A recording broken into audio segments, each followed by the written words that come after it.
Why, hello. Hello. This is You're Invited, or Two Guys You Forgot, or Couch Tomatoes, or 3 a.m. Junk Food. Or all of the above. Or all of the above. Yeah. We decided not to talk this time. Yet. We've been running around. 45 minutes of us just sitting here not talking will be what we will see. Because that's us not talking. So I worked on the lighting. I see that. I had this going, it was pretty. Yeah. But then I couldn't see us because we were all silhouetted. Yeah. So I'm like, well, that's got to go now. Yeah. So now we're going to get like a poster, I think. Oh, and that's going to say like Two Guys You Forgot right there because That's the name of the show. that's the thing I like. Yeah. We'll have different posters. It'll be just a different font each time.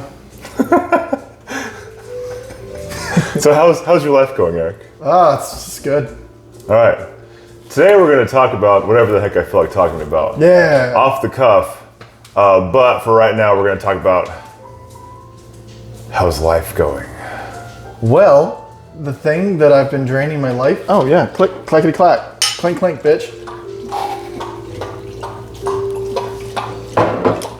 Well, the thing that I've been draining my life away in for 13 years, now I will stop in the next within the next 2 weeks, or the next week actually. You had cancer. You could call it that. It was cancer. Yeah. Virus. A virus is a good way to put it. It was a mind, kind of like one of those, like, what do they call it? Mind mind parasite? virus? One of those mind things in like Star Trek that like Or like eat your brain. like the Yerks from Animorphs. Remember Yeah. that one, everybody? Animorphs. You're all old, right? Yeah. I've never seen Animorphs. I thought it was a book. They were books. Oh, I thought it was like, oh, it's No. just books. There was a really shitty show on Nickelodeon for like a season that was bad, but the books are what I remember.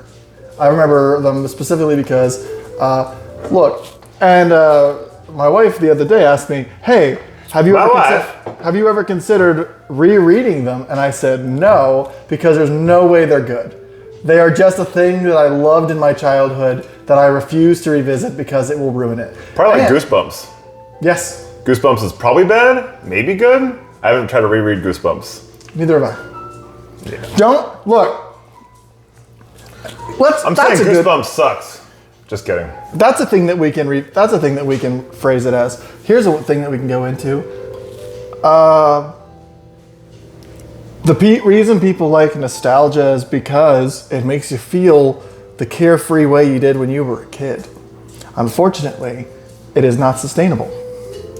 I think it's, I don't actually know because I'm not a, whatever it is, but I don't know what that means. I feel like the memory is attached to emotion that goes along with the memory. And I also think a strong emotion actually builds a stronger memory. I know some people try to experience strong emotions all the time to remember more things. I think a lot of things suck right now, and people want to remember how good things can feel. Well, for me, in my limited little world that I've made, everything is fantastic. And all those studios out there are more than happy to say, hey, to be the member berries from South Park, be like, hey, you remember Tobey Maguire Spider-Man? You remember? Remember how good you felt in 2002? You picked the worst example. Because it worked? Yes. Just because it's 99% of the time it doesn't work. So what are the best times it actually worked? Hey, you remember playing Halo as a kid? Well, we're gonna make a show about it. No, I heard the show's good too. It isn't. What the heck? Okay. Hold on. Every single Halo fan I've talked to has said it's terrible. All right, so I looked at First things first, they took his helmet off. Yeah, I mean that's life. You take your helmet off sometimes. No. No, so I saw a list of like the top 10 like best video game adaptations. Wanted evidence? And Halo was on there. Mandalorian, the entire first season, did not take his helmet off, except for like I think one time at the very, very end. What is Mandalorian based off of, the show? Mandalorian is Star Wars. I know it's Star Wars. What is this based off of? Is it just all off the cuff, or is it from a book, or from a comic, or from a few books? The Mandalorian, I think, is based on a certain set of like lore that's written in about the Mandalorians. Everything about the Mandalorians is literally written because a few people said, wow, Boba Fett, he looks cool. You gotta admit, his helmet is sweet. It's sick. He has a blaster and a rocket and a jetpack. Yeah. Give a character a jetpack, we'll write a whole world about him. Interestingly enough, he died like a bitch, and then a really cool looking character they made, because they made another one, they died, Then they came back to life and they died again in the newest trilogy. They so they should have died that died like a bitch, and then other people said no, and they like rewrote it to have him not die because they're like, he's too cool to die like this. Same thing they did with Darth Maul. It's almost like those 3 movies were just all just rewrites. It's almost like oh, weird.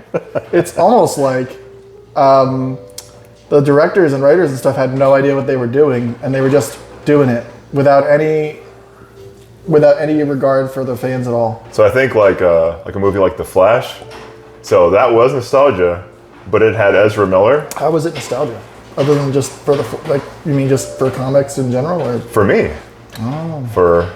For Michael Keaton, like 35 years ago. Absolutely. Yes. That was I'll give you that, yes. That was like maybe the first movie I owned. I think it was like that one in Teenage Mutant Ninja Turtles from 1990. The '89 Batman movie framed a lot of my concept of what comic book movies are supposed to be. Have you seen it recently? It's not great. I still was impressed. I still like it. It's just not as good as I remember it being. Well, it's but that's just nostalgia. It's crazy dark. Everything about nostalgia is rose-tinted glasses. It's how good you felt when you watched it for the first time. I wonder if '89 Batman is the reason all of DC has just been dark, because it was actually dark. Yeah. And it was dark tone too. Well, it wasn't. Okay, so the DC movies, it wasn't actually the '89 Batman that did that.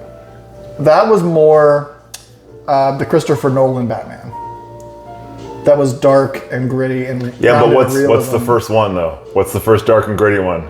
It's got to be that Batman movie out of all the DC movies. So the '89 Batman is dark and gothic, but it still has color and fun and joy. Sometimes the Tim Burton whimsical wackiness. A good portion of it though is very dark. Like the Christopher Nolan movies, there's none of that. And, they were super successful, and I think that was what it really was people were like, oh, well, this is what people want to see from DC. I'm like, no, this is what people want to see from Batman, and it was one very specific thing. Well, I think the American... Plus we were just coming off of Batman and Robin, which was just bad.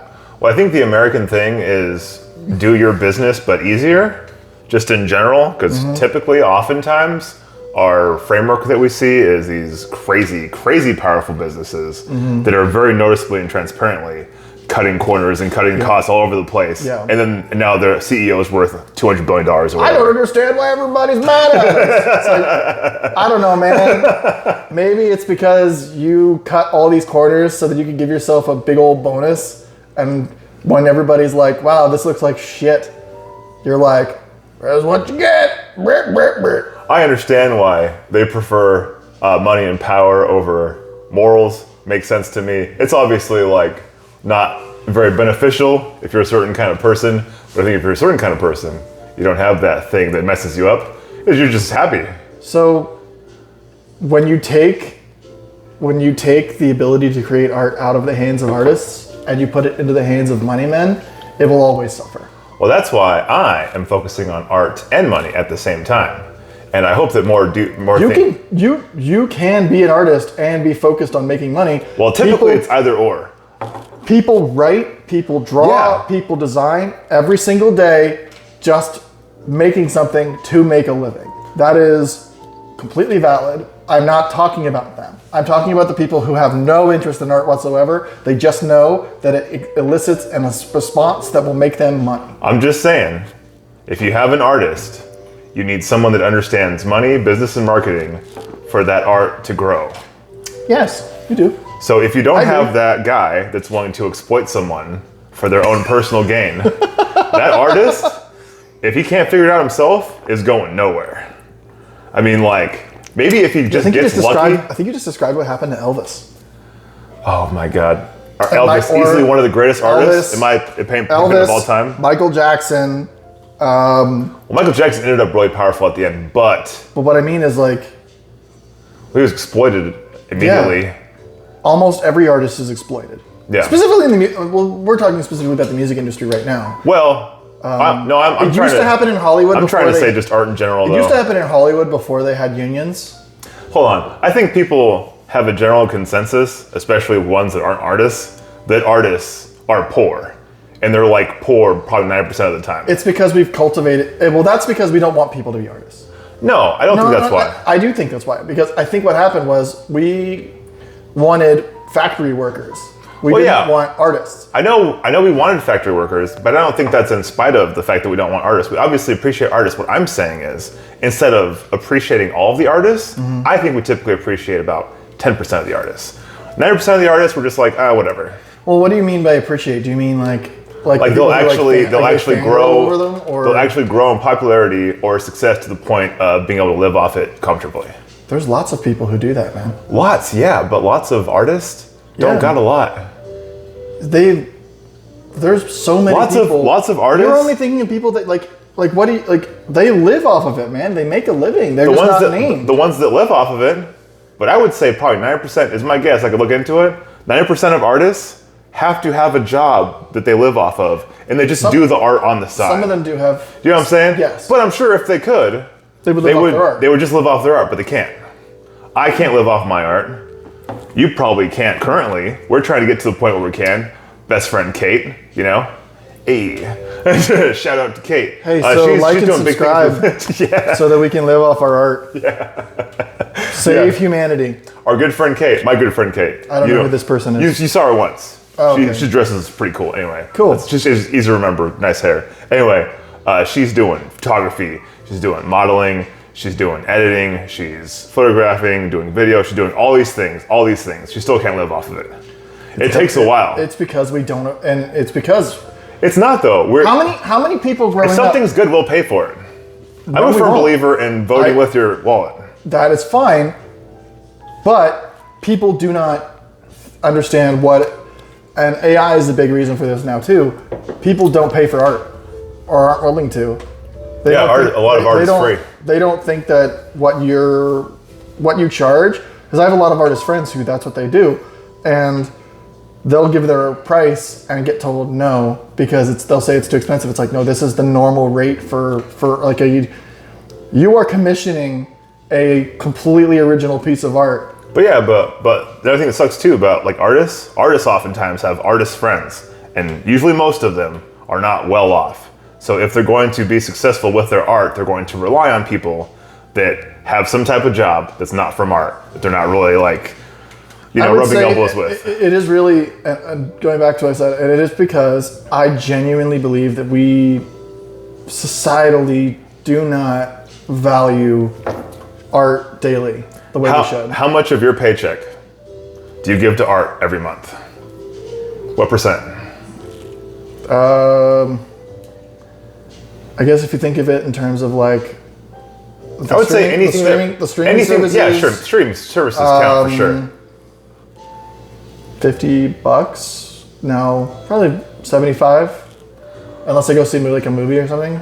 Well, I'm just saying. Every once in a while, I'll just like buy something. But I mean, I'm saying, man, you got shit to pay for. You got food to buy. Mm-hmm. I mean, you could say food is maybe like sometimes an expression of art, I suppose, or creativity. If you're going to a restaurant, like a well, the environmental like art environment or whatever that's the art, or it's like the well, depending on what restaurant you go to, like something. You've been to Cork and Pig? I have. It's delicious. You've been to Cork and Pig? It's very good. Spinach artichoke dip and the chicken sandwich and the key lime meringue and the Mexican chocolate cake. Wow, that sounds delicious. That. They're all the best. Yeah. Let's get Cork and Pig to sponsor us. $1 a video. Hey. All sponsors, we'll take $1 and we'll say your name. That's so little money. Well, we gotta start small. You want to start with two? That's $1 each. $2. Anyway, I mean, you may disagree with me, but I feel like, and this is just my own personal experience. Growing up, art was not considered a realistic, like, living. I grew up in Sacramento, California. The whole freaking city is full of artists. Okay. Everyone's a freaking artist. Well, I grew up. Everyone's like. Where I grew up, it was not considered a reasonable thing to try and do. It was a hobby. Well, everyone still had jobs, but we're all trying to come up through art. I was playing music. I was doing various things. My friends were playing music. They were doing live shows. They're doing this. Anyway, what I'm saying still is, their jobs. I feel like we had an entire generation of people who just undervalued the arts, or I don't know if it was subversive or what, but it's like everybody was told that art was like hippies or beatniks or stuff like that. You keep shaking your head like I'm not making a decent point. Well, you're only talking about the people's opinions that are controlling the dialogue in media. But that's only like a small percentage of America. They control the voice. Well, yeah, sure, but you're echoing the voice. I'm saying that I don't agree with it. Well, sure, but that's obvious. I mean, most of us don't. And yet, but we don't. But the people who do value art never have enough money to do anything with it. I don't know. I mean, like, you obviously value art, so do I. I do. My wife, most of my friends, like. I try really hard to support local artists when I can. Almost everyone in my life. So the fact that you're like, oh, people don't value art, it doesn't make any sense to me, because I'm like, everyone in my life has always valued art like hardcore. So should I say, especially music? Should I rephrase it in the sense of people who aren't willing to pay? Well, yeah, because you can value something and not want to pay for it. Yeah, but even still, like, people are having a hard time paying for things in general right now, because the economy is hitting us pretty hard. Now, if we were all having, like tons of extra, 20, 30% of our paycheck is just extra, then we got our friends that are doing art, Yeah. Because that oftentimes actually does happen, like even the... So a lot of it also comes from having a place to go and socialize. And we've removed a lot of this. Etsy. Well, I mean, there has been a sort of like digital renaissance of like selling things online. Yeah. But I was talking more about along the lines of like a place you can literally like walk to and hang out. We still have those. We do, but they're slowly disappearing because we have flea market. I've never been to it. Have you been to it? Yes. Nice. But that's not really what I'm talking about. Oh, okay. Sorry. I'm talking about like in Europe, there's like these huge squares where you can just literally, like parks where you can just literally like walk to them and like you can just be there, and there's food and there's drinks and it's cheap, and you can just sort of exist there and talk with people and socialize and just kind of like compare ideas and communicate. But like we're talking about the country as compared to Europe. We don't really have any place you can just walk to. Not within San Francisco, yeah. Well, I've never been to San Francisco. I don't know, but I know I've been to Austin and San Francisco, obviously. Mm-hmm. Austin seems like it's kind of like it's like a wannabe San Francisco. Mm-hmm. It's not nearly as good, but maybe I don't know. One time I stayed the night in San Francisco. I woke up, and I was staying with some friends, and they're like the whole street was like blocked off for a block party. Yeah. So then, like, I woke up and they're like, "Hey, it's time to go to the block party." I'm like, "What are you talking about?" Like, yeah, it's right downstairs. And like, as soon as we go downstairs, like the whole, boom. As soon as you're right there, all the community's there. There's stuff popped up all over the place. So like, obviously that's San Francisco. That's not this town. Well, not to that extent, but like in Abilene, for instance, they have block parties. Like, there's one coming up here pretty soon. Oh, I don't even know. Yeah, the Grain Theory. We do have the People's Plaza. A lot of people sell stuff there. Pretty nice. There's a lot of art there. They have like, they'll have like events there and with people with like booths. They got some pretty cool stuff. But same kind of deal. Like, I have all my money is trying to go towards investments as opposed to art, or just my own art. Mm-hmm. But I'm still trying to like help out. I'm helping out Kate a little bit with money to help with her art stuff, and that's pretty much all I got. I mean, it's not just on you. Like, it's not on. It's on all of us. Like, if we want, I want a world with art, with expression and creativity. I want a more vibrant, more fulfilling environment. So that means art. Especially music. I'm a huge music fan. I feel like everything culturally from any society, all throughout history, the thing that we most lock in on is the art. Mm-hmm. Architecture, paintings. I mean, architecture in and of its own way is another form of art. For sure. Paintings, like you said, not statues. Somewhat recent. Yeah, sculpture. Language is kind of pieced together. It's more like a societal art. I mean, that's I'll give You know what I'm saying? I do. Plays, written words. Ooh, stories, I wish I'd been to more novels. plays. I've only been like one play. It was really good though. I think even if a play is bad, it's important to see it. Because even then, it's like you're still experiencing something. So I can't remember the name of the place. I saw that one. I saw Phantom of the Opera, but that's a musical and not a play, right? Kind of. It's still It's counts. stage counts. performance, I guess you might Musicals say. are still plays. I've seen a Royal Rumble I have not. with what's that fool's name? I don't The know. giant, the barbarian, or something. You know the guy who had hair all over his body. He had a suit that had hair on it. Giant Gonzalez. Yes, Giant Gonzalez. So bad. Was he bad? He's so I've bad. been watching videos. Okay, hold on. I want to talk about wrestling for a second. Go for it. For some reason, I started watching wrestling more often, and I don't know. All the algorithms are getting me like, oh, boom, boom, boom. Now it's getting more into like I'm watching all of the botched things, which there's like just a really embarrassing amount. All of the injuries. There's a channel called Botchamania. That's literally all he. I would love that. And it's not even just moves. It's also like when they mess up during promos.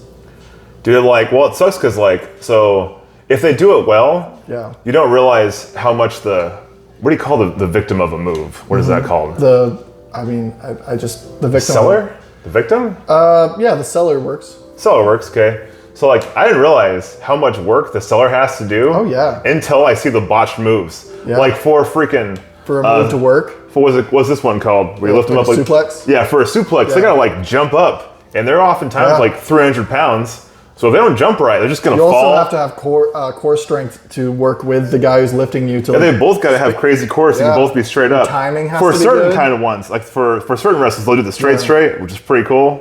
Some others don't. They just Sometimes they do just it. kind of like pick you up like this, you Yeah. know, and it's not as cool. But man, like so many botched choke slams, and it's not even that they're just botched; they're just tired. It's like they just can't.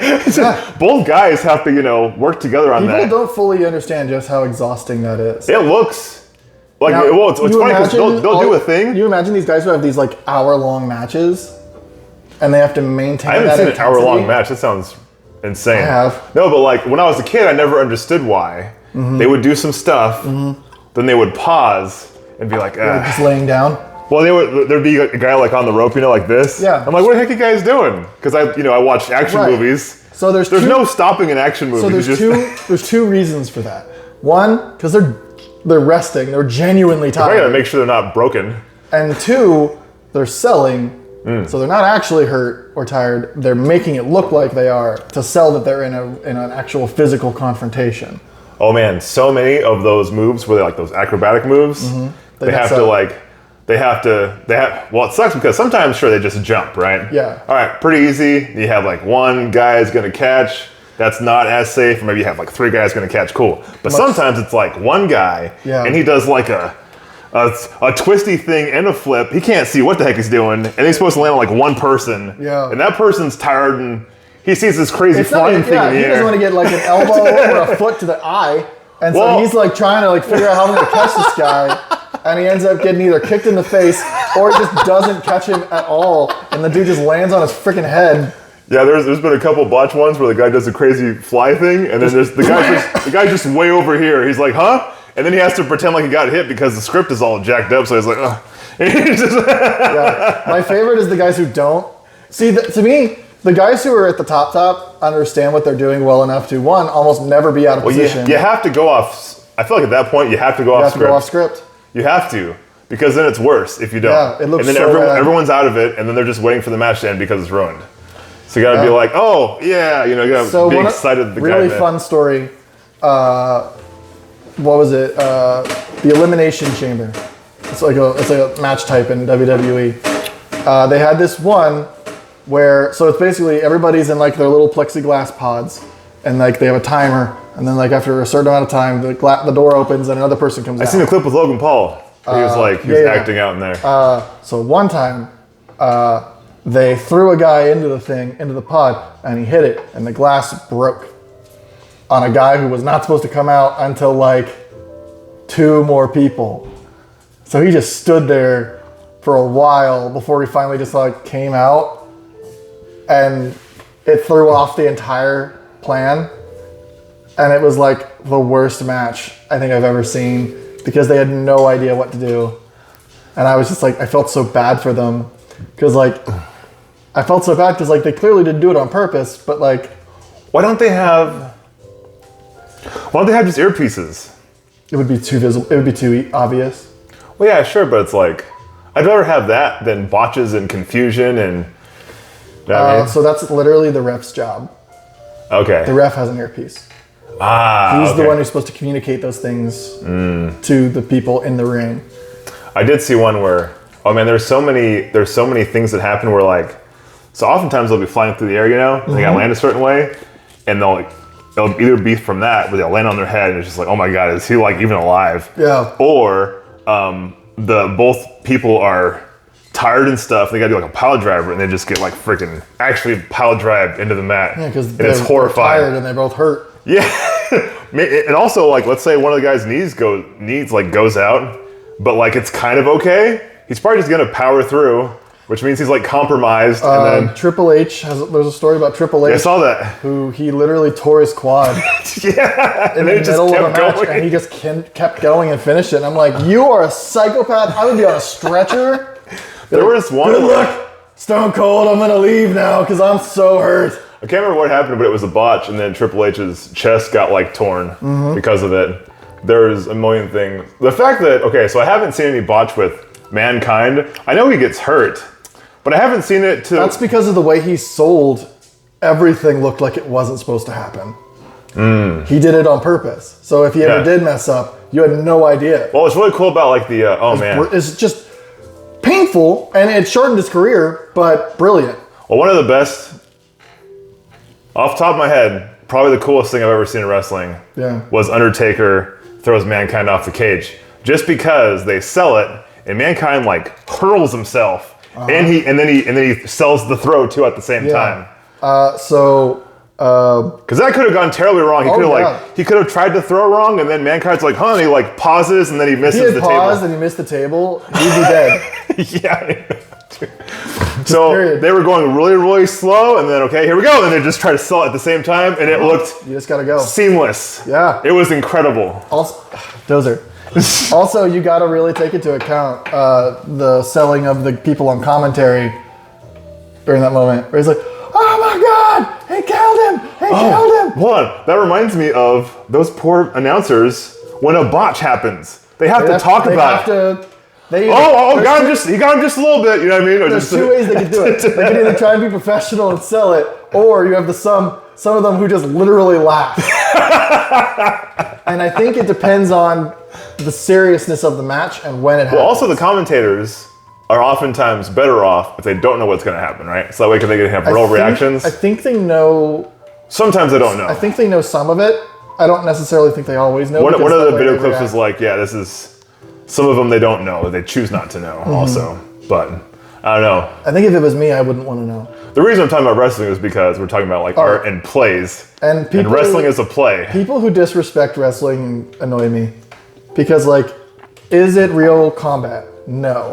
Is it real athletes taking part in a high stakes, one take, dangerous sport?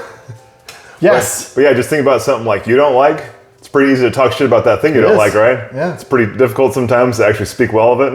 It is. Yeah. That's why we're going to talk about life. So I want you to try to speak well of life. Just in general? Or go. There's so many aspects to life. I enjoy really good food. Ooh. In Abilene? Or just in general? There's a few places in Abilene. Yeah. I like a lot of food in Abilene. I just tried Tacos El Jalisco. I've never actually gone there. That place is spectacular. I'll show you on my phone afterwards. The pictures look incredible. I took a picture of every picture on the... Speaking of the 89 Batman. Is that the 89? Oh, nice. Yeah, it was the 89 Batman song. There's a lot of food places I like. There is a place that got caught for... I do wish we had... I know what you're about to say. I do wish there were more options outside of tacos and barbecue. Or barbecue tacos. It's there's a couple of Asian places. Mexico and Texas. It's just barbecue tacos. It's just burgers, barbecue, tacos, and then a couple of Asian places. The Thai food place is good. Very good.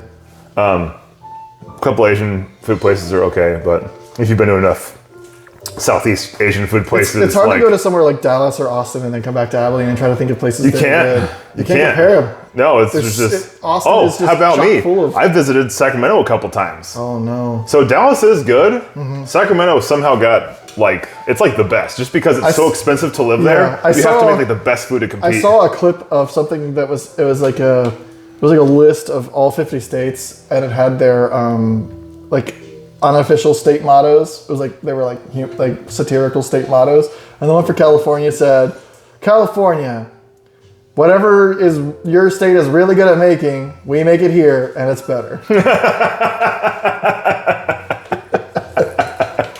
They're producers. I just thought that was really funny. Well, heck yeah. Man, Hollywood, well, actually, I don't know.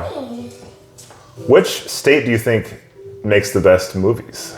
Well, I mean, there's really only one state that makes movies. I figured the production studios would be kind of like scattered around. I know traditionally it was in Hollywood. Where's A24?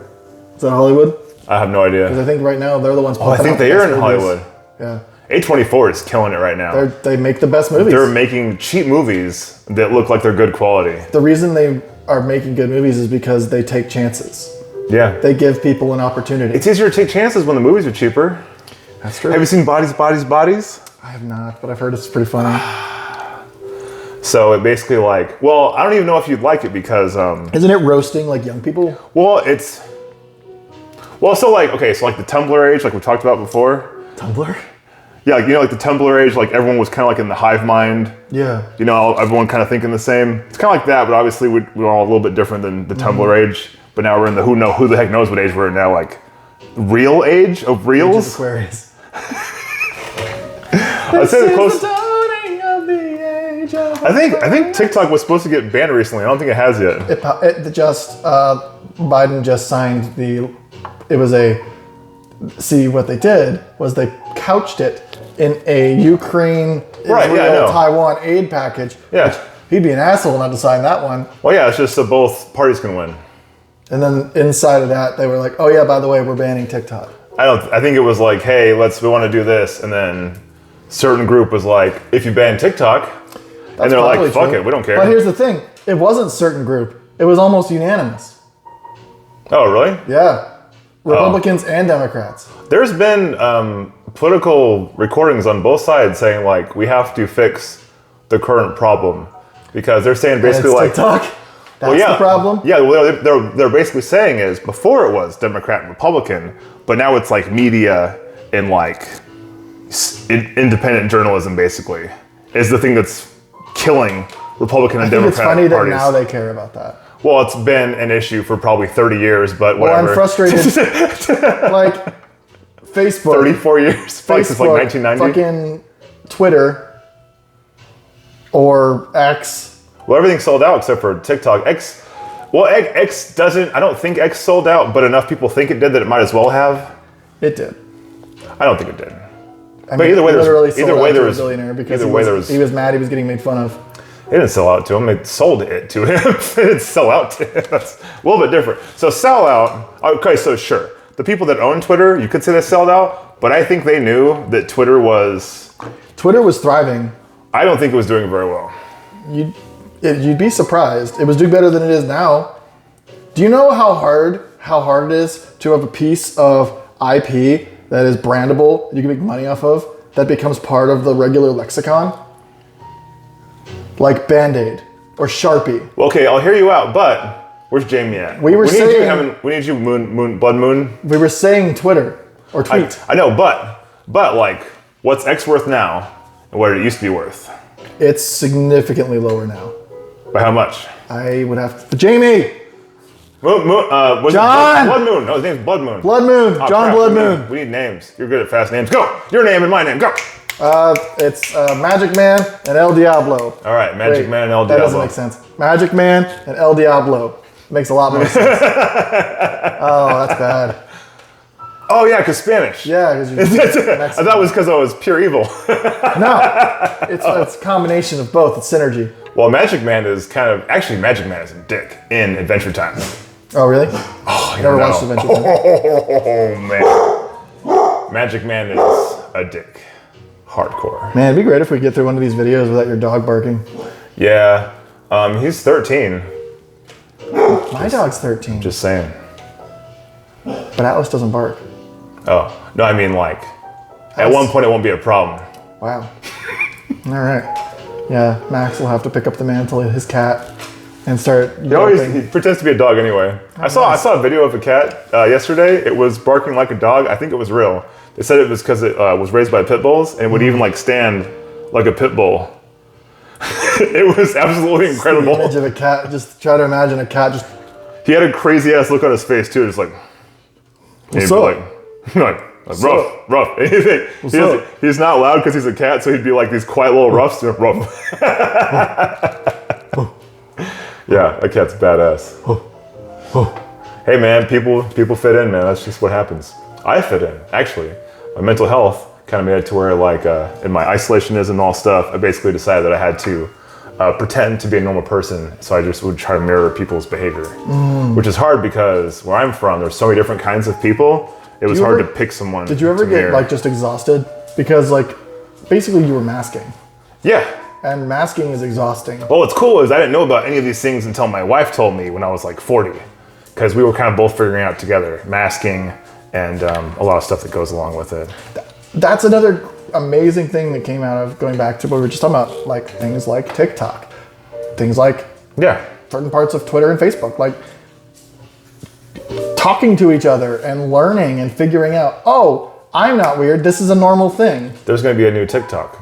Is there? It won't be called TikTok. Of course not. It'll be called something else, and it'll be probably just used to sway our opinions. Yeah. But it'll look just like TikTok. But it'll be. It'll just let it. If it gets sued, it doesn't matter, because the point isn't to make money. The point is to control us. Yeah. So they can just copy TikTok. Which is why it was frustrating, because like, so they're willing to let TikTok stick around as long as they sell to an American company. Which is like, okay, so you just want to control people. Yeah, but like if you look at the, I believe TikTok, yes, the origin of TikTok, which it was like this one main, because obviously like typically nowadays there's not like a company and the company does this, that, and the other. There's like a parent company, maybe a sister company, and then shares move around and stuff. So like, who owns it now? I think it might be. It's not China. Well, it never. Like, I think like the parent company was from China or something. Which is a different country.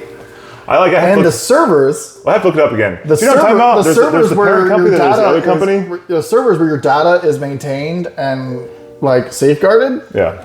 In America. Yeah. An American company. You just didn't like that they weren't listening and letting you control them. Yeah, but TikTok was already. I think.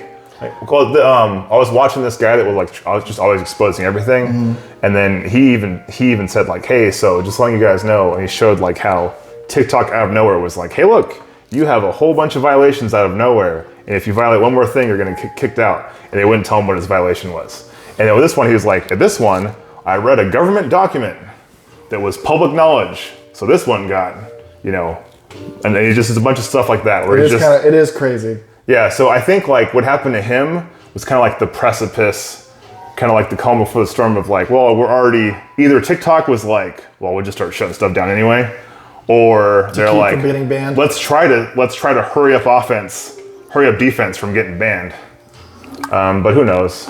It might all just be like, you always think you know the game, oh, this is the game and this is the puppeteer, right? But what if the puppeteer is the game? And the puppeteer's over there, like 7 chess moves back. Yeah, I'm pretty sure that's usually the case. Yeah. Because all you really have to do is tell us what to not like. If you go, hey, it's like a magician, Just wave their hand. You look at their hand, but you don't realize that they're covering something with the other hand. Yeah. Or they just was way horrible. I'm sure you've seen those magic tricks. They just go, and they just throw it over your head, which is just so symbolic and wonderful. It goes right over your head. Oh, what's that behind you? It's the downfall of America. Ah, you tricked me. Oh, you got me again. It's just a prank, bro. Get over it. We're watching Impractical Jokers. You ever seen that show? It's insane. Dude, like, they're straight up terrorizing people all the time, but in an embarrassing manner. So they kind of get a pass, but like... And then everybody else is in the back is just laughing hysterically. And they tell them to say, like, horribly inappropriate things to strangers. That stranger does not know what's going on. Yes, and they're probably scared and concerned. You've scarred them. Tell them you're going to stab them in the heart. Tell them you're going to murder their family. Oh my God, he did it. Oh, he did it. Now they're going to stab him. Oh, he pulled a gun on him because he thought he was going to stab him. It was crazy. Oh, they shot Fred. I'll just tell you my favorite Impractical Jokers scene I've ever seen, because I like dark stuff. So if you Is it like Punked, but like a family-friendly Punked? No, I'll tell you. If you don't know, I'll explain it. Punked was just Impractical Jokers for celebrities. Punked was intense. No, but like, so this is an example. So in Practical Jokers, they'd be like, all right, you have to do a thing. Mm-hmm. You have a kind of idea what you're doing, but I'm going to tell you what you're going to be saying and doing as you're doing the thing that you're not even sure what you're doing. And then if you mess it up, or if you like don't get this thing that you have to do because it's like a challenge, if you like get like fourth place out of the 4 people that do it, then you get a fail. And if you get enough fails, then you get punished at the end of the show. And the punishment is the best thing, because they think of this horrible thing where a person they're like, hey, you failed the challenge, so you have to say exactly what we say. You have to do exactly what we tell you to do. So fucked. And it's incredible. So like the worst one I saw was the punishment was he had to go teach a kid's painting class. And then at one point, already feels bad. He's going through. He's like, "Oh, that's a good job. He's lifting him up. The parents are there. And then the punishment is, everyone's having a good time. He has to go up one by one and take a paintbrush with red paint and put a big red X over the painting. Oh my God! Yeah, it's emotional. Do they tell the kids? Probably afterwards. I hope so. Well, that's how the show is. Because if you tell them what's going on, you're not going to get reactions. No. You have to not tell them. I'm sure they tell them afterwards. Yeah. That's horrible. It was incredible because the look on his face. Those kids are scarred for life. Well, the look on the guy's face is like, oh, he's like, I'm sorry, I have to. And it's just like, it was like, the idle hands of the devil's playthings. Oh no, I can't control this. I made a promise with the devil. I have to do what he says. I just feel like those kids, you just took like, we were just talking about artists earlier. You just destroyed like 8 artists. You know what I heard? What? Shit like that builds character. I'm not telling you that's true. That's just what I've heard. It doesn't. It builds people who will follow because they don't want to get hit again. It's kind of like that's what I learned. It's kind of like you got a bunch of people going through a line. I smacked you around as a kid. You turned out just fine. I think it's kind of like everyone's going through a line. It's kind of like when you're slapping hands after like a baseball game. Going through a line like that. Yeah. And then you got stay strong, and you walk through the little thing. You got people on both sides, and maybe at some point you're like, I'm tired of walking, so he just punches you in the face, and like the guys behind that guy are like, oh crap, and they try to like toughen up even more, and that's what it's like to be a guy, I think. So it's like awful. So it's like, yeah, it sucks, but that's what it is. That's how I feel, because I feel like at the bottom of the like classes, you have basically prison. And in prison, yes, that's the rule. You have to act tough or else you're going to get punished harshly. You heard it here first, everybody. To be a man, you have to hide your true feelings and emotions or you'll get hit harder. And if you don't have to hide your feelings and emotions, that means you're an entitled prick. That's what I am. Or just a person in touch with their emotions who's not a piece of shit. Tell that to the guy that's been working his ass off to be tough his whole life so he's getting fucking killed or stabbed. And then he sees us just expressing ourselves without getting consequences. Yeah, it's the same way I feel about people who paid off their student loans and then they're like, don't you dare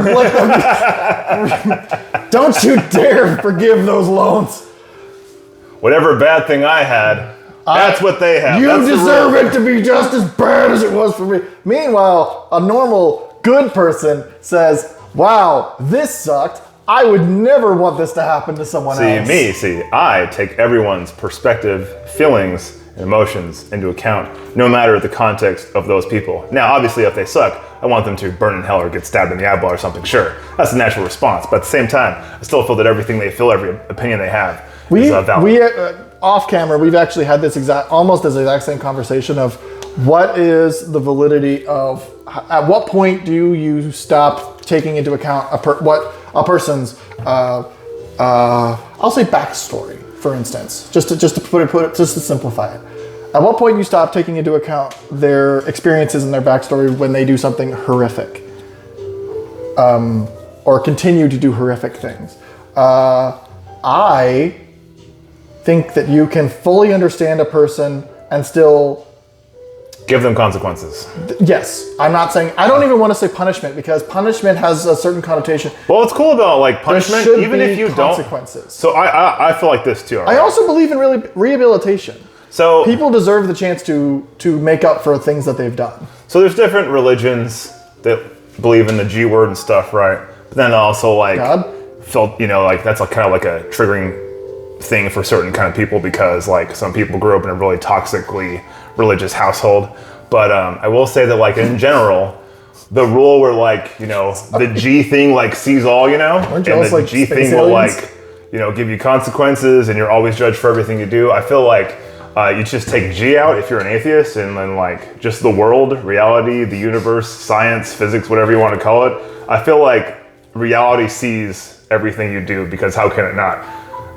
Everything is very apparent and patterns are seen by things and stuff. So there's consequences no matter what. Eventually, whatever you do, if you're doing something wrong, I do think that there are universal wrongs because eventually they do catch up to people. I think when people, like we talked about before, if because let's talk about this on camera. I feel like this is morals or values, whatever you want to call it, right? Just in general is, do you know what you're going to do is going to directly affect someone negatively? And then are you going to do it anyway?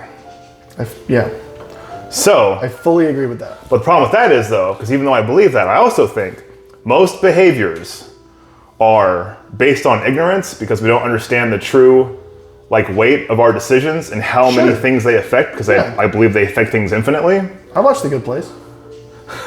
Did they talk about that in that show? Yeah. Oh, snap. Where they talk about everyone's so interconnected that even if you do a good thing, it will have negative consequences, so it's impossible to go to the good place. Yeah. Oh, that's funny. Yeah, actually, there's the argument for the opposite too, where you take the worst things in history. The worst things cannot help but eventually create good things. Yeah, especially because they're basically bad examples. No, yeah. Because you're like, oh crap, this is a mistake we made in history, especially if it's widely publicized. And to me, that is one of the, and I know I'm pivoting again, but to me, just a quick pivot, a tangent really. That is why history and teaching it accurately to the best of our ability is so important.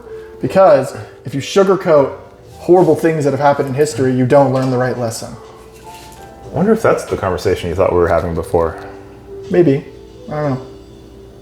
So what I want people to believe in general, because this is what I feel is the biggest problem with the world, kind of like how I'm saying, people do behaviors not realizing the consequences or the crazy amount of consequences of every little behavior, how you talk, everything, right? Yeah. So because of that, I think that people should be really careful to just judge others' behaviors in general. Obviously, if they do something that hurts someone, you're going to feel the need to give them a consequence, or the universe will.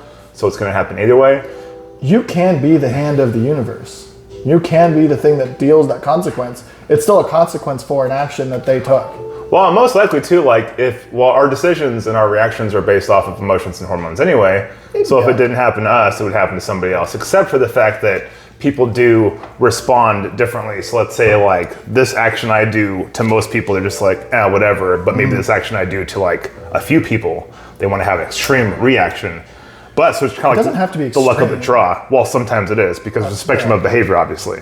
So the average person, they're pretty, I don't know, depending on the culture and stuff. You know what I mean? Let's go with an example, kind of throwing it back to you were talking about the Impractical Jokers. Mm-hmm. Now this isn't necessarily that, but it's a very similar thing where they'll just have they'll put on a bit, a social experiment, to see who will react, and they'll have two actors portraying an arguing couple, and getting more and more aggressive.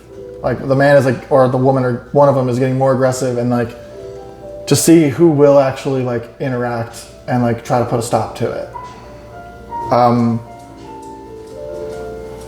I think most people like to think that they would do something to help people if they could see what was happening, and based on either experience or knowledge know that it's not going to end well, and then de-escalate it or not fix, de-escalate or kind of like move the situation and like kind of help. I don't know, I feel like altercations like that where you see something that's a problem and you know it's a problem to the point where you need to do something, I feel like it's already past the point of civil behavior.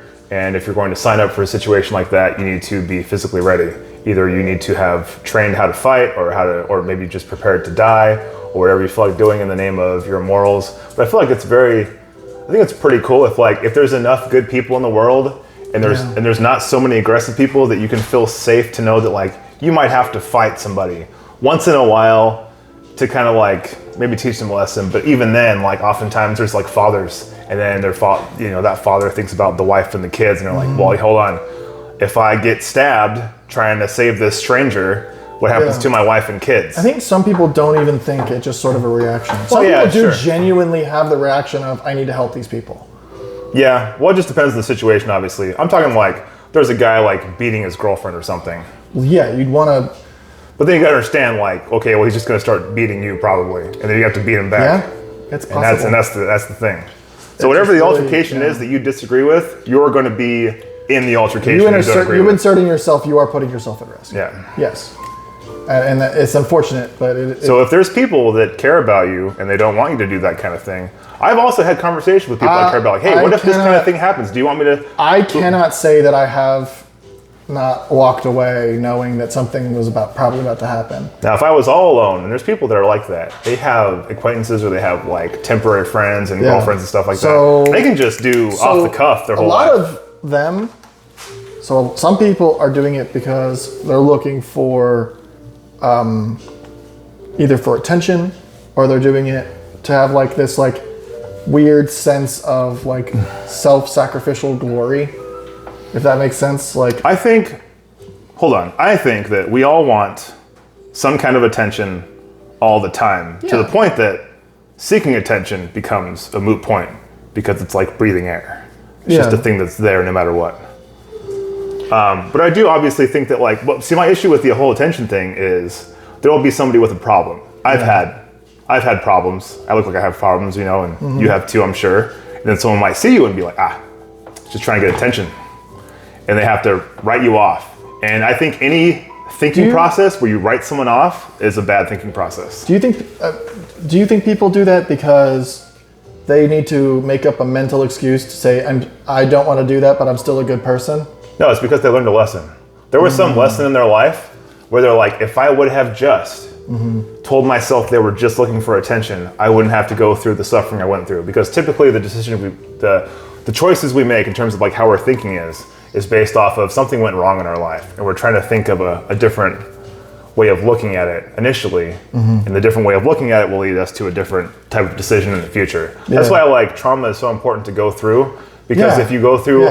If you have a trauma, you don't face it, maybe you're scared of the situation happening again. You haven't fully analyzed the situation. Why was it so bad? What could you have done? Just like I talked about before. Oh, I definitely have things like that in my life. Yeah. Where it hurts to think about. So it's it's so painful you don't want to analyze it. No. Still good? Hey, I'm still plugged in.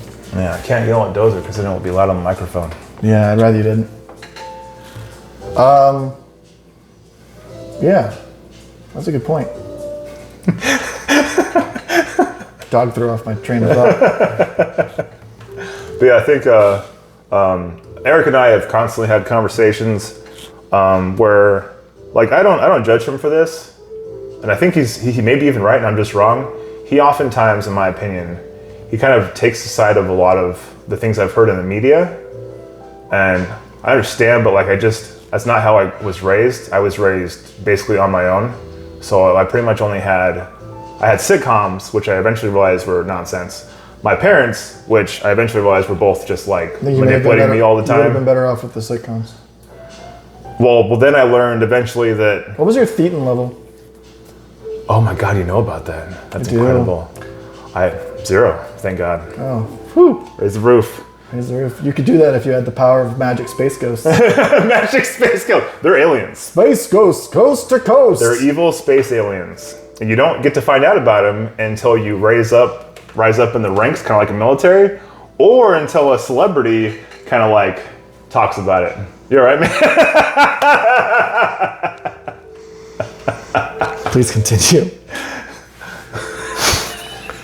I don't think I've ever heard you've mentioned that your parents were Scientology or your mom was a Scientologist, but you've never actually like gone in depth with talking about it. All I know about Scientology is literally the episode of South Park where they said this is what Scientologists actually believe. There's a couple people that have had the cojones, because kind of like what we were talking about before. Because like, what's your name again? Eric. Magic Man. Magic Man mentioned, hey, what if you see something and you feel the need to, interject or whatever, right? Yeah. So Scientology has a thing, because now I'm about to get assassinated probably, where there's a whole lot of horrible things constantly. Imagine like walking into the world of Scientology and there's just a bunch of like symbolically dudes beating their girlfriends and you watch it happen. What do? Do you fight Scientology? Some people do. They're pretty ballsy. And some of them haven't died, so that's good. But yeah, just anytime you want to anytime you take on the thing that's the more powerful, you have the possibility of sadly getting hurt or When Katie jacked Holmes up and was married to Tom Cruise and they wanted to have a Scientologist birth for their first child. What the fuck is that? That's a real I haven't thing. even heard about that. That's terrifying. She had to wear a muzzle so that she didn't scream. I don't know if you've ever seen someone give birth. You fucking scream. Yeah, if you're a bitch. You ain't no Scientologist, you can't do shit. Yeah, get out of here. You don't belong in this Scientology Push gang, a bitch. 8 pound thing out of a hole that's that big. Real Scientologists be holding that shit down. I don't give a fuck. Women don't talk, even when they're giving birth. No, so something else I'll say about Scientology is, so they say that, so Scientology takes the Volcano aliens. stance, I don't know what you want to call it, that they're not a religion. But legally, They're a pyramid scheme. legally they are a religion, so that way they don't have to pay taxes. And the way you rise up in the ranks So you give money. is the way you get enlightened is you have to pay money for each little tier, but each money you have to spend is bigger and bigger and bigger. Now, correct me if I'm wrong, but it doesn't matter how you pay the money. If you can get other people to join the church. I haven't heard that, but That's obviously an MLM. I'm actually just describing a pyramid scheme. Right, yeah. No, I know. I was in it. Yeah, that's a shame. I just didn't. Hey man, I used to be Baptist. Well, I didn't what's the word? So I didn't ever believe any of it. It was just all nonsense. I still took it in as like, well, this is a possibility. Yeah. Let's see what they're talking about. I did believe it, and I felt guilty when I stopped for a really long time. Because the way they get you with Christianity is they basically tell you you are shit as soon as you're born, and it doesn't matter what you do, you are always bad, and there's nothing you can do except you can accept this person's love into your heart. And if you do that, now you're a good person, no matter what you do. So it doesn't matter. But the only way you can do it is with our help, because we're the ones who have the secret magic book and knowledge who will allow you to have the personal relationship. But don't actually read it too close, because then you'll become a socialist like I did. Well, I think if you look at the Bible in terms of what's contradictory or what doesn't make sense or what have you, all that kind of stuff. It's just anything that basically says, without me you are doomed, is a cult. Well, hold on, because I will tell you something that kind of like is parallel with kind of what the Bible says. Sure. That I think atheists can agree on. I think if you follow a certain path, then your life will be kind of okay. Dude, but if you make bad decisions, absolutely, you will live on hell on earth. I know you're quoting like I want to say Jordan. That's just me. Oh, okay. The things that Jesus said to do, I still live my life by those things. So like they can be good without being. Well, hold on. Without believing. Let me pause. I learned a lot from Dune. Pause it. Let me posit something. All right. So let's say every time it talks about God and all the rules, you have to go with God. Instead, you think your highest self. Your highest self. Yeah. Then it all makes sense. Yeah. But that's not what is taught. But But now hold on. There's Then you have also to go look at the Ten Commandments. well, hold on. What is the first Ten Commandments? You can't look at the Bible to explain the Bible. You have to look at something else. Literally, like 90% of Christians say, well, the Bible says. I'm like, if that's your only frame of evidence, you do not have evidence. I've talked to a lot of Christians. We've had this conversation before. Maybe not on here, but we have. Talked to a lot of Christians. They all judge every other Christian harshly because they think they're stupid for believing the way they do about Christianity. That's nuts. Because they all think so freaking differently. Now, they all still believe in God. So they're all still like, they're all tied into their little community, and they go to church and they have to pretend like they're playing nice with each other, but they secretly like don't agree with each other's beliefs, which is not, it's a very, I think kind of a friction kind of deal. I think it depends on which one, because I think there's plenty that do. But the thing is, they may all disagree with each other, but they all agree on the fact that they're the only ones who are right, like their sect of Christianity. I think the smart ones know that their belief is the only one that matters, and then that kind of leads into what is God? It's just your highest self. So God is you, and then everything makes sense. But if you start trying to get other people into that mix of mindset, it doesn't work. It can only be, what people say, it's a cult. Personal relationship with God, because it's only you. It's no one else. That is where fear comes in. Well, it doesn't have to. I'm saying that it does. In a lot of churches, they make you afraid of hell. I know, but church isn't Christianity. In my opinion, they're vastly different. Like, not even close, basically, in my opinion. There's plenty of people I know that don't go to church, but they're religious. Sure. Because they know that church is toxic. Yeah. But there's also a lot of people who do go to church, and they take those toxic views and decide this is what everyone should do. I think it's the minor, not the major, or whatever you want to call it. Well, that minor is really loud and really getting stronger. Well, that's always just a percentage of the population. It is, because they're making laws in places and taking away rights from people, and it's not in a majority, they're just doing it. Remember, pretty sure they used the Bible for slavery. They did? Yeah, see, so just whatever they want at the time. I don't think it's because You're very cavalier. Like, I know what's crazy, and this is something that's interesting. We agree on a lot of things. He's just accepted them as inevitable, and I refuse to. No, not as inevitable as how they are until they're not. Actually, we saw a movie recently, and the girl says, hey, things are the way they are until they're something else. And then she said, hey, like this, ribbons become shoestrings. And yes. So what he got from that, he's like, yeah, see, that's the message is you got to make things better. And I was like, man, I didn't get that at all, because I was so enamored with the whole things are the way they are until there's something else, because that's just the way the world is. Well, that's how things become other things, is somebody changes them. Well, yeah, but people, like, you're getting emotionally invested in things. People get emotionally invested in things. They do. To the point where, like, your thing is you want things to be this way, but they're this way.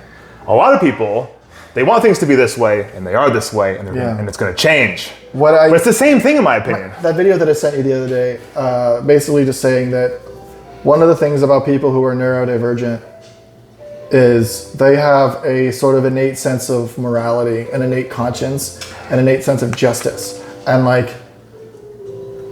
it's really hard for me to explain why things are good or why things are bad, because to me it's so obvious it doesn't need explaining. Like, there are just certain things that... Have you done something you thought was okay and then realized it was wrong afterwards? Are you really asking me that question? Because if you had that thing of like, I know between right and wrong, and then you find out you're wrong, well then what? No, knowing that something is wrong when you're doing it is also a thing. But being so fucked up that you don't care is also a thing. So wouldn't it also be possible that you could be both? You have this innate sense of justice while also being blind to behaviors. You're not blind to the behavior. You know full well what you're doing is wrong, but you do it anyway because you're just broken. Yeah. And it happens because it's happened to me. So I've had a conversation with somebody about helping Eric, because Eric has some problems, I have some problems. So my belief is, because this kind of goes along with what I've told him in the past, I'm a firm believer in you accept things, and if you think you can make them better to like help it, not for any selfish reasons, you try that too. Mm-hmm. So with Eric, I accept Eric. He doesn't have to change at all. He can have all the same things. I accept him either way. I want me to change. Yeah, but at the same time, I get what he's saying. at the same time, I'm gonna spend all of my energy with the people I care save about. some for your wife and your living. The people I care about. Okay. He's one of them. So I got my wife, obviously, dog, cat, a few people. I feel like the less people you have in your life, the easier it is. Wife, dog, cat, me. It's interesting you did that. Do you know what people do with this in terms of caring about things? Religious people? No. Oh, I'll tell you. It's always, and tell me if I'm wrong, it's God, Yep. then wife, Yep. then kids, then yourself. It goes, so what I've heard a lot of is it's God, family, country. Nice. Not really. Well, That's it depends on your toxic point of view. patriotism, but I mean, or you could change it to anything. Like, so I think country could just symbolize your society or your environment or your group of people or whatever you want to call it. yeah. I mean, There's plenty of people in America Yeah. that love America. Oh, but yeah. They hear a certain thing about San Francisco or something like, oh, this sucks. Well, hold on. This is also America. Exactly. Yes. Blows my mind. Like, you can't say you love America. Well, just And then talking hate Americans. mad- Yeah, exactly. I love America, but I hate Americans. Well, it reminds me, like, well, if that's their framework, what if they have those thoughts? They're like, well, I love myself. Oh, yeah? What about this thing that happened? Oh, I hated that about myself so much. And this too, and this also. Like, well, which one is it? Do you hate yourself and love yourself at the same time? Is it just whatever your mood is at the time? I think that's probably where mine's at. Yeah, because hopefully, like, the whole point with, like, country or whatever is loyalty. But if you're only loyal to them whenever you feel like and you cherry pick loyalty. When you're loyal to them because when you're loyal to the parts of them that you agree with. You're loyal to ideology. That's what it is. They're not loyal to the country. No. Because the country's so split into a million cultures anyway. You can't be loyal to the country and hate people who are Plus, in it's so it. It doesn't fucking make any huge. sense. It's like being loyal to like the planet. Well, that's a whole different conversation. But in my opinion, when you're Sure loyal, is warm in here. yeah, in my opinion, when Is it just me or is it getting warmer? there is a theory. Year on year. There is a theory that the top and I think it's the top and the bottom half is going to be frozen, like too cold to live in. Almost. Yeah. Some people will survive, and then the equator will be too hot. Yeah, at the same time. We talked about that before. If the AMOC, I can't remember what it stands for. If it collapses, there'll be no more circulation of air in the atmosphere. Basically, if you guys haven't heard of this, you should look it up. I don't remember what it stands for. It's air mobility, something oceanic current, maybe something like that. I know that the acronym is AMOC. Basically, it's the Earth's air conditioner. And essentially what happens is warm air from the equator gets pushed through air currents up into the pole, gets pushed to the poles where it cools, and it cools and then circulates back and makes sure that the equator doesn't get too hot and it keeps the poles from getting too cold.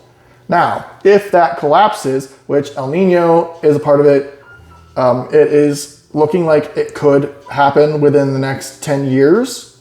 If that happens and that air doesn't circulate anymore, they said that the equator and then the 20 degrees on either side of the equator will essentially be a resting 120 degrees or hotter. And the poles will be like extraordinarily cold.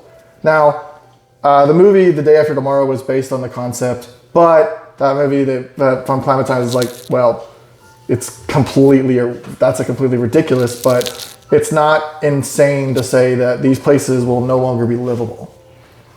But what's interesting though is like when I say like, oh, do you have loyalty to the planet?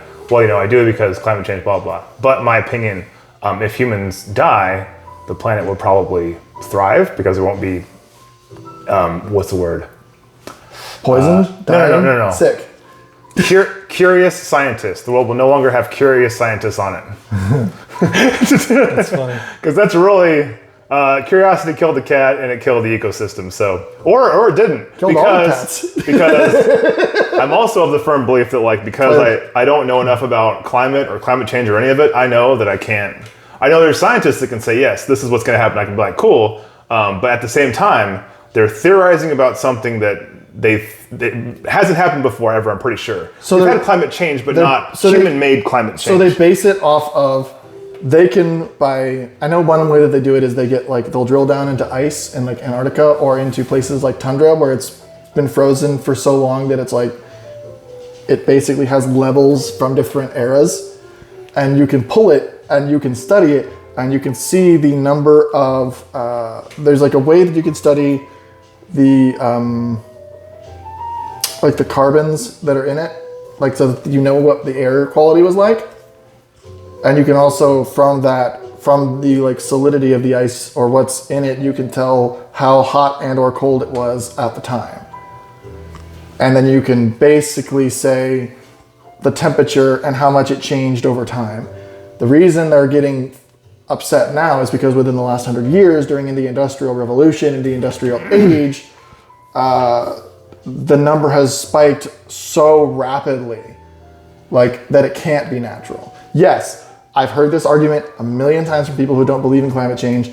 Yes, the climate changes over time. It does not change as fast as it is changing with us here. We are changing it. Will the Earth survive? Absolutely. We're not going to kill the fucking planet. But also the best argument you can make for anything is you just think of a thing that you want to say just isn't true.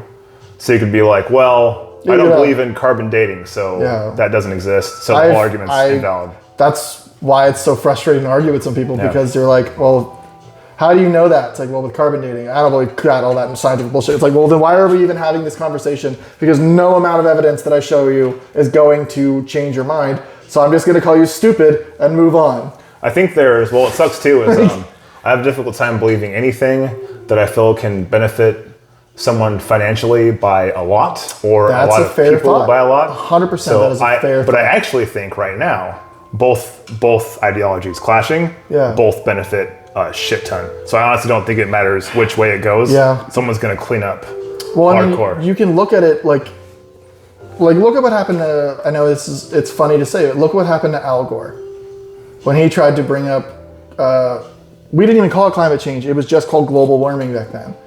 He tried to explain what was happening, and like several different news sites basically just destroyed him, made it their life's mission to make him look like a fool. Yeah, but like, what if, hear me out, it was a scientist? But just it wasn't. Scientist. I'm just saying, what if it was a scientist? It would have been a whole different situation. If instead of Al Gore, it was instead of Al Gore, it was just a scientist. The reason Al Gore was saying something was because nobody was listening to the scientists that were saying it. They've been saying it since the 70s when Jimmy Carter was in office. Jimmy Carter tried to enact some things like that. He tried to say, hey, turn your lights off at night so that we use less electricity, so that we burn less things. Do scientists know what we consume right now? Yes. Are they on there? On what? Reels. Yes. Oh. But your algorithm steers you away from them if they don't think you're gonna look or care.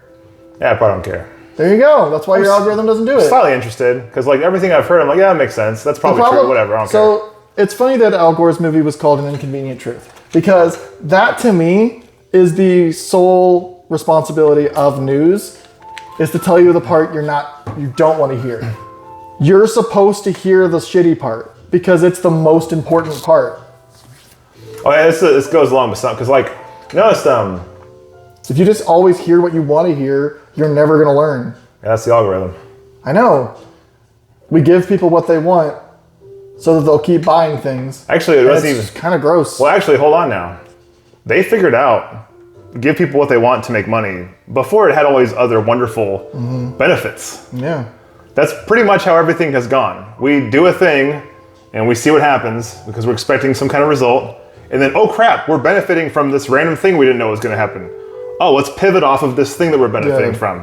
And that's how but like, I know some people I talk to, they're like, oh, well, they're doing this thing because it leads to like 7 steps to this horrible thing and then we're all slaves. Like, well, yeah, sure. But like all these things, the more they lead to like making more money for them and us being more dependent on them, yeah, we're slaves. So if they just make a good product. It's called an oligarchy. If they just make a good product, but check this out, right? So back in the day, you wouldn't make a good product for power. I mean, you could, but back in the day, you just brute force your power and that's how you have power. But now, and I actually like this, they're incentivized to listen to like how our brain works, to study like our behavior, to like really like figure out who we are, to engage with us, to manipulate us, where before they'd just be like, they'd just push us symbolically, like, whatever, bitch, you know, go be a slave. And they're just like, fuck me. Okay, well, can't fight back. But now it's like, hey, we're making less money off of Sonic. What do we do? What do the people want? Oh, they're gonna respond better to a better Sonic. All right, cool. And that's the world we live in. Things are better for us. Oftentimes art, which is funny because that's what we're talking about. And that's the thing that keeps us distracted, which is funny. Art is the thing that distracts us enough to make us easily manipulatable. Give them bread in the circuses. That was a quote from one of, I can't remember which Caesar, which emperor of Rome said it. Mm-hmm. But he was talking about the Colosseum. Essentially, it's all the same Give thing. them bread in circuses and you can get away Give them with a distraction. Yeah. Now you can make them, we talked about this before too, but like make them fear something. Make them so afraid that they're just desperate. Mm-hmm. And then they're distracted and then, hey, I can help you. And then they become dependent on you. Either way, you make someone vulnerable, then you make them dependent on you, and then you manipulate them, and then you have power. It works every time. What's cool about right now, I'm actually happy about this, is they give us what we want. Because they don't have to, and they didn't used to back in human history. Oh, thank you, Master, for giving me the thing that I wanted. That's actually how I feel. Because I know how much power I have. They're like, you heard it here first, guys. Herrera's a house. They're so high up. House slave. They're so high up in they're like in the freaking galaxy. That's how, they're just gone. I can't see how powerful they are. That's how freaking powerful they are. I'm like in a little anthill. I know that I'm, you know, they're like the Goliath and the whatever guy, but like, that's not that. You're talking about David and Goliath? It's like, yeah, it's like David and Goliath thing, but I'm not David. David, you know, the rock that he threw it, that David threw at Goliath. Yeah. Well, he slang it, but whatever. But really, in my opinion, but also, so what was I saying? So, I believe that if all of the ants got together, they could, okay. Stomp them all. Now, obviously, you can't stomp them all. There's obviously the movie we watched that you don't respect. Which one? Where the ants rose up. A Bug's Life? Quantumania. I was talking about A Bug's Life because it's a superior movie. I didn't like it as much. You're out of your mind. Well, that movie is more about uprising. I don't care about that. That movie is about, because the bad guy knew that if he ever let the little underlings realize how much power they actually had, that he would never be able to control them again. It was just a pissing contest. Not really. Then they lost. It's not a pissing contest if you're not actively competing. It's not competition if one person is literally just stomping the other one down to make sure. They were forcing them to do something out of fear, and then the people who were afraid go, why are we doing this? To me, we don't have to. To me, I just simplified down into a competition. But it wasn't. These guys were winning, and then they were winning by a large margin, and then they started fucking up. And hold on. You seem to think that everybody's on equal footing, and they're not. Everyone, in my opinion, is vulnerable, especially the Icarus story. Fly too close to the sun. But no, so this is the thing this is the point I was trying to get across. So I think the reason I like the way I think in terms of like, hey, this person is probably, obviously this is a cynical viewpoint. The reason this person is doing this thing is because it's selfish and it benefits them. Now, it's not always the case. Just like, well, sometimes they just need to. It doesn't matter though. I try to look at people's reasons for doing things, and that way I can kind of like predict what's going to happen in the present and the future. But if I'm just hopeful that things will change, then I can't predict anything. So that's why I look at the past and I try to figure out what's real, what happened in the past. Okay, cool. Now based off of that and what I know about humans and behavior and stuff, what's gonna happen now? And that's why I'm constantly hyper-focused on what's happening now. I don't care about what could be better. I mean, like, I try to make my life better. I try to find ways to make my life better, and then if I'm right, and my decisions and my outlook are the best, I think they'll grow in popularity, and they will spread. But if someone else has a better idea, hopefully, cross my fingers, their idea will win. Because I think the real war always is ideology, is who has the best idea of how we should live. But power does kill ideology, but power doesn't really kill it, it just damages it. But ideology, if it's good enough, it doesn't die. That's why like so many wars just keep happening, because it's not the people that are fighting, it's the ideas. I agree with some of that. I said a lot. You did. The problem is, you said you were kind of dancing around where my kind of opinions are. The people with power will always fight to have more and to ensure that the people who don't never do, because if they ever figure out how many more people without power there are than there are people with power, they will rise up and destroy them because they can. They have the numbers. They can do it right now. We just don't. I think America has. I think a lot of times the world has proven that you can rise up. Yes, you can. And then you will make change. Oftentimes, actually, in the past, people will make a stand and then they'll just die. But it's like a message more than anything. Typically, the reason why power dies is or gets destroyed is usually because of the arrogance. If you get so powerful that you have arrogance and you believe that nothing will ever defeat you, that's usually because that's when you start making those like moves that are so blatantly obvious that you're just we are starting to see a generation of people wake up to the fact that we have no real power. That they've given us the illusion of choice and power for years and it never really existed. If only they ever put it as symbolism in movies. It's another thing. I know you don't like it, but what's up? I know you don't like that, like political messages in movies. No, I like it when it's about behavior and not the poor people are trying to fight the rich people. That's to me is boring. Those are the only stories I like. Yeah, that's the only ones I don't. That's fascinating. Yeah. Because it's the only story that matters to me. Yeah. Because it's the only people. The poor people have been messing with rich people forever. Yeah. Wow, what was it? I can't remember which sculptor it was he was commissioned by the Vatican to make a sculpture of Lucifer. And he made the hottest sculpture, like the hottest dude you could ever imagine. And they said, it's too attractive. You can't do that. People are going to be attracted to Lucifer and we don't want that. So he's like, okay. So he made an even hotter statue. I was like, I love this guy. Fucking with power, you have to check power, otherwise they just do whatever they want. Well, yeah, but like, you're talking about an artist, right? A really good artist? Art should satirize. I'm just saying, he's a really good artist, right? Yeah. Power. He had the power to do it. He had the power to do it. If he was he the best artist at the time? I don't remember who it was. I wish I did. He's probably one of the best. I imagine so. If he was commissioned by the Vatican, yeah. And that's why freaking they're like, hey, no genitals or whatever. And it's like, all right, and they just put genitals everywhere. I think that was Michelangelo, wasn't it? Yes, on the Sistine Chapel. They weren't going to commission it to be painted again. It took them years. Yeah, but I think like you don't have to have businesses and billions and stocks and all stuff to have power. You can have like I said before, like ideology. If you have a strong ideology, I mean, oftentimes it leads to a cult, sadly, and maybe suicide. But sometimes ideology leads to satire is a certain kind of power, but I just don't think it's strong enough. That in and of itself, while you're just poking fun, the people in power will be like, okay, we'll let them have their fun, making jokes about us. It's when people start going, hey, you're right. This is stupid. That's when they're like, okay, we had to do something to destroy this guy. I've seen enough things that like, I personally, because like there's obviously different tiers of like the people in power. So like, I think the main people that like Americans think of in terms of power is like Elon Musk and Bezos, right? Maybe some other people, some famous celebrities, right? But I think there's like an absolute shit ton that just their life is just owning all these like stocks in different companies. Oh, yeah. They're the rulers of the world. I bet those are the ones who are pissed at the Musks and the Bezoses and the Trumps and the people who just buy shit and say shit because they're arrogant about their own level of power and authority.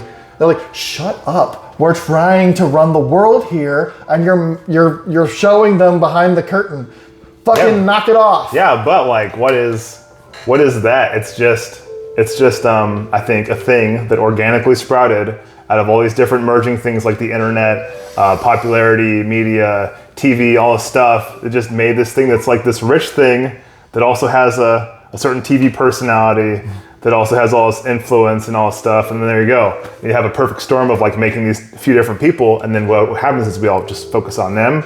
We talk shit about them. But I'm a firm believer that like the thoughts you have, they're very strong. So your thoughts are very important. If you think about Bezos, that's probably not the move. If you think about Musk, that's probably not the move. So your focus should probably be something else. I don't really know. I am not arrogant enough to think that I am smart enough to know what the move is. Oh, I know what the move is. I'm just kidding. I'm pretty confident with... Your move is, please, space rich people, give me enough gruel to survive on. No, like symbolically, it'd be basically like the ninja that I basically grew up in the sewer symbolically. Basically a Teenage Mutant Ninja Turtle. I was about to say, you're talking about... Yeah, so then I had to like become a ninja, like get all these different skills to be able to survive above ground, and then just try to like fit in, and that's been my life. So like, it wasn't that like I was the oppressed people, you know, by the government. I was under the oppressed people, in my opinion. Wow. I was invisible. I wasn't even cool enough to fit in to the oppressed people. One day we'll all figure out that we all have more in common than we have differences, and we'll all realize, oh no, they're the ones who are making our lives shitty. We should just destroy them and start over. I don't believe that. I think what you're saying is already happening all the time. It's not happening fast enough, is my opinion. Well, you want things to happen.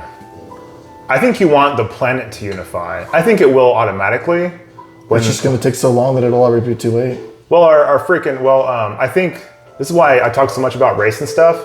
I think that people are so blinded by looks. So we attach looks to like stereotypical beliefs of groups of people. But I legit think that like when enough people start becoming similar looking in terms of skin color, then I think we're gonna be like, oh, okay, we all look the same. Or especially if because you know, there's so much traveling, there's people going from there to there. Obviously there's still like, what's the word? Nationalities? No, like you're not a racist, you're a nationalist? You like hate people from other countries? I think it's called nationalist, isn't it? Something else maybe? Yeah. Doesn't matter. Yeah. So like so obviously there's still going to be that, but in some places, and I think America's pretty good about this, is we're pretty accepting of if you come, now, not the whole country, because the whole country's really fucking different. But when I say like in general, I think there's a good portion of the country that feels this kind of way. I think when I say like, hey, a lot of Americans, I'm talking about like a substantial enough amount that it matters. Because there's not really like we're all like this or we're all like this. It doesn't matter if you quietly accept. It only matters if you loudly disapprove. Because the old saying says, the squeaky wheel gets the grease. You know, I noticed you didn't say, I think. You said the thing without that, like that was just gospel. Or maybe you meant that's just your opinion. You know what I'm saying? Which part? Oh, you said people need to do this, as in like, it's so serious and it's so true, it's gospel, it should be treated as a sacred thought. Or is it just, that's just your opinion? Because I think that's where I get confused sometimes when I talk to you. It's like, do you actually like believe this stuff? Or do you think it's one of those things that should not be disagreed with ever? No. Or do you think it's something that should not ever be like questioned, you know what I'm saying? Yeah, because I think you should question everything. Okay, so you do think that. All right, cool. But I think that if you're willing to question, you need to be willing to accept when the answer if it's correct. If somebody can give you an answer and back it up, I've had my mind changed a million times in my life by people who were like this and then these reasons. And I'm like, shit, yeah. But if you can't give me a good reason, I'm gonna continue believing what I believe. Dude, I'm just not surprised anymore, sadly. Well, I've become so hyper-focused on trying to understand how the world works that nothing surprises me anymore. It's like, if a bad thing happens, like, yeah, that happens all the time. If this good thing happens all the time, too. I still am, because when certain things happen, no part of me could believe that someone could do that. So it just messes with my brain. Anyway, we've been talking about an hour and a half, so we should probably wrap it up. I think I want to call this one art, philosophy, and just art and philosophy, I think. I mean, those were the main things we talked about. Yeah. But anyway, thanks for watching. If you stayed this long, please remember to like and subscribe. We are the Two Guys You Forgot, and this was another conversation, and we can't wait to talk with you guys again. See you later.